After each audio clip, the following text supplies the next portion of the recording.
Si tu as l'impression de mal faire, rappelle-toi que des dirigeants de NBC croyaient que personne ne voulait voir Adam Sandler et Chris Farley. Les deux artistes ont discrètement quitté l'émission après 1995 avec des rumeurs qui ont circulé pendant des années, selon lesquelles ils auraient été renvoyés en toute discrétion. Je ne suis pas le pire que tu aies vu. Tu ne vois pas ce que je veux dire ? En 2023 cependant, Sandler a apporté quelques précisions, expliquant que le duo n'avait pas été discrètement renvoyé. Ils ont été poliment renvoyés. Comme Sandler l'a dit au Hollywood Reporter, c'était un peu comme s'ils nous demandaient de démissionner. De nouvelles personnes à la chaîne n'aimaient pas Chris et moi, alors elles nous ont dit au revoir poliment. Bien qu'on l'ait congédié, Sandler a gardé de bonnes relations avec les décideurs après son départ. Il est revenu pour des apparitions en caméo, a animé un épisode en 2019 et était présente lors des émissions spéciales du 40e et du 50e anniversaire.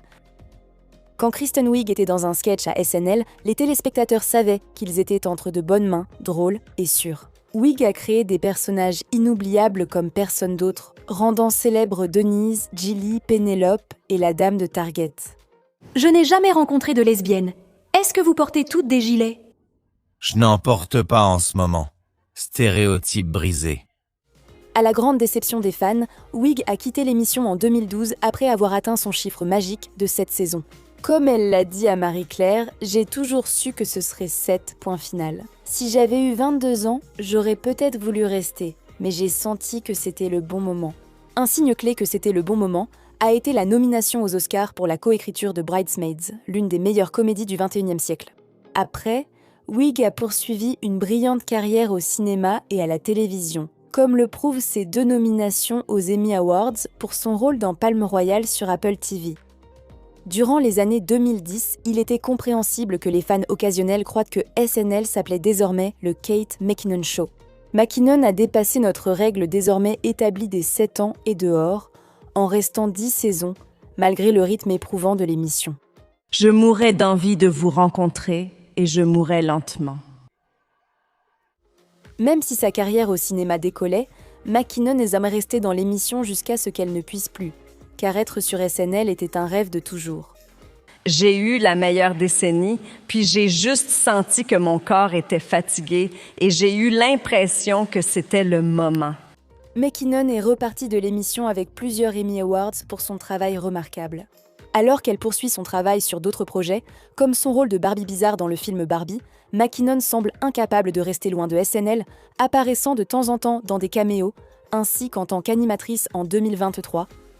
Bien qu'elle soit surtout connue pour être la première femme scénariste en chef de l'émission et pour son travail dans les segments Weekend Update, Tina Fey a toujours assuré lorsqu'elle apparaissait dans les sketchs. Son travail dans l'émission a eu un grand impact. Mais en 2006, Fey a dit au revoir au 30 Rockefeller Plaza et a dit bonjour à 30 Rock. Fey suivait le vieil adage « Écris sur ce que tu connais ». Elle a dit à Jay Leno « C'est le grand saut, une série sur le travail dans une émission de comédie nocturne. Je suis très créative ». 30 Rock est devenue l'une des meilleures sitcoms après 2000 et la proximité de Fey avec son ancien travail lui a permis de revenir fréquemment dans son ancienne émission, que ce soit pour des caméos en Sarah Palin ou pour de nombreuses présentations. Et je peux voir la Russie depuis chez moi. Participer à un sketch aussi culte que Plus de cloches signifie avoir atteint le sommet de l'émission. C'était le cas pour Will Ferrell, qui, après 7 saisons exceptionnelles sur SNL, a décidé d'aller tenter sa chance ailleurs. Comme il l'a raconté plus tard au Wall Street Journal, il avait simplement le sentiment que, pour le meilleur ou pour le pire, c'était le bon moment pour partir. C'était un mélange de peur et de certitude que oui, c'était le bon moment. Il n'y avait pas une pile de scénarios qui m'attendait. Je me débrouille grâce à l'émission. Je suis assez connue. Profitons-en pour essayer. Attends...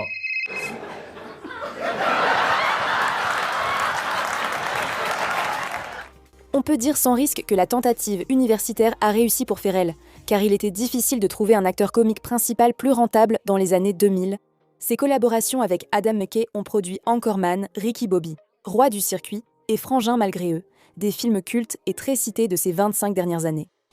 Jusqu'à présent, nous n'avons vu que des succès immédiats pour les stars qui ont quitté SNL, mais le cas de Jimmy Fallon est un peu plus mitigé.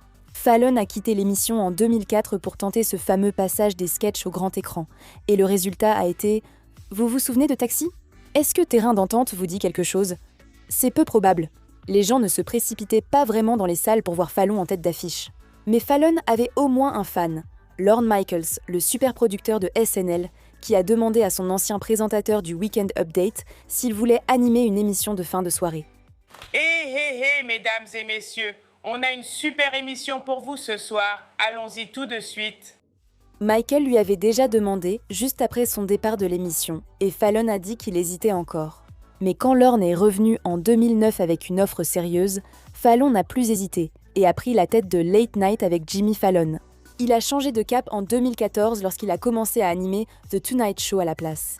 Et depuis, il est sur nos écrans à jouer à des jeux avec des célébrités. Pour l'impact qu'il a eu sur l'émission et son héritage, Eddie Murphy n'a pas passé tant de temps que ça sur SNL. Mais ce qu'il n'avait pas en longévité, il l'a compensé par le nombre impressionnant de sketchs à succès. Et il a aussi, presque à lui seul, sauvé l'émission de l'annulation. Je suis Gumby, bon sang. On ne me parle pas comme ça.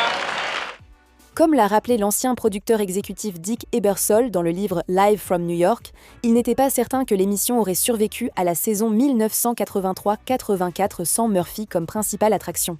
Ironiquement, sa capacité à attirer les téléspectateurs a causé son départ de l'émission. Il est devenu trop célèbre pour la télé.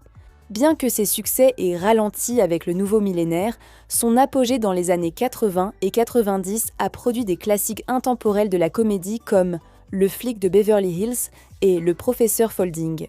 Les temps sont devenus difficiles après 2000 comme même son ancienne émission l'a reconnu. Regardez les enfants, une étoile filante, faites un vœu. Mais sa carrière n'est pas devenue un cas complet de « oups » que des échecs. La série Shrek reste pertinente à ce jour, et il est devenu l'un des rares membres du SNL à avoir jamais reçu une nomination aux Oscars grâce à sa performance dans Dreamgirls en 2006.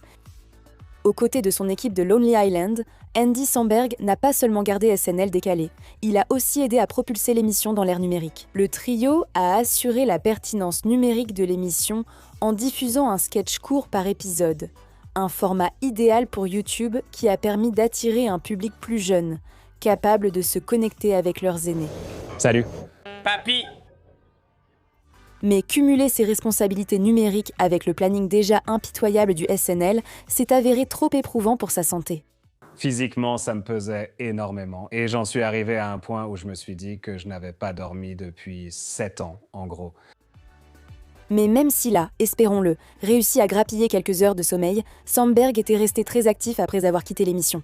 Il a travaillé avec son équipe de Lonely Island sur Popstar et a été le personnage principal de Brooklyn 9 pendant 8 saisons, ce qui a valu à Samberg un Golden Globe en 2014.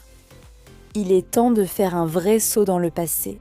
Jusqu'à présent, nous avons couvert de nombreuses époques de SNL. Mais maintenant, nous revenons tout au début pour parler de Chevy Chase, l'ancienne mégastar qui reste aujourd'hui connue comme l'homme le plus grincheux d'Hollywood. En tant que membre de la toute première distribution, Chevy Chase et ses collègues avaient eu la tâche monumentale de lancer l'émission. Et puisque l'émission existe depuis plus de 5 décennies maintenant, il semble qu'ils aient réussi. Chevy Chase a quitté l'émission au début de la 2e saison, un départ rapide qui l'a rendu plus facile à accepter en jouant dans des comédies absolument cultes comme Caddyshack et les films National Lampoon Vacation. Mais malgré le signe évident que Hollywood l'avait appelé, Chevy Chase a affirmé que la véritable raison de son départ était qu'il avait été frappé par ce satané Cupidon. Comme il l'a rappelé à Willie Geist dans Morning Joe, « Je suis parti car j'étais tombé amoureux d'une fille de Los Angeles que j'ai épousée, mais seulement pour quelques années. » La fille de Los Angeles était son ex-femme, Jacqueline Carlin. Même s'il est ensuite devenu une grande star des années 1980, il a confié en interview qu'avec le recul, il n'était pas vraiment satisfait de sa décision. « C'était étrange, ça m'a tout de suite manqué. Et ça me manque encore, j'adorais cette émission. » La reine incontestée pour susciter des réactions. « Attends, elle était dans l'émission ?» La carrière de Julia Louis-Dreyfus après SNL a été, pour utiliser le terme technique, vraiment excellente. Jouée dans Seinfeld, Les nouvelles aventures de Christine et Vip, c'est à juste titre ce à quoi la plupart des gens pensent quand on mentionne son nom. Mais Louis-Dreyfus n'a pas fait qu'un simple passage, elle a tenu bon dans l'émission de 1982 à 1985. Même si vous pensez que Jerry Seinfeld et Larry David l'ont attirée ailleurs, Julia a quitté SNL pour une raison simple. Cela ne la rendait pas heureuse. Lors d'une interview avec Stephen Colbert dans le cadre d'une collecte de fonds en direct, Louis-Dreyfus a évoqué son expérience dans l'émission, qu'elle n'a pas trouvée très positive. J'étais très naïve et je ne comprenais pas les dynamiques du lieu. C'était très sexiste, très sexiste. Ce sont mes triples tétons et tu n'aimes pas mes triples tétons. Ajoutez à cela le fait que beaucoup de ses collègues célébraient les années 80 en se droguant, et vous obtenez un environnement qui ne semble pas très agréable à fréquenter. Comme Julia l'a dit, j'ai compris que je ne referai plus ce genre de choses dans le show business, sauf si c'est amusant. Je n'ai pas à marcher et ramper sur ce genre de verre brisé si, au final, ça ne va pas m'apporter de satisfaction. Et c'est comme ça que j'ai décidé d'avancer à partir de ce moment-là. Cependant, cette émission lui a permis de rencontrer Larry David et, depuis, elle y est souvent revenue comme animatrice. Vous souvenez-vous tous de la sitcom Le Tracy Morgan Show ? C'est une vraie question. Après être devenue célèbre grâce à son travail sur SNL de 1996 à 2003, Morgan est partie pour jouer dans son propre programme qui portait son nom. La série n'a jamais décollé et a été annulée après une saison. Heureusement, Tina Fey n'a pas oublié à quel point il était drôle sur SNL et a demandé à Tracy de jouer un rôle qui mettrait vraiment ses capacités à l'épreuve.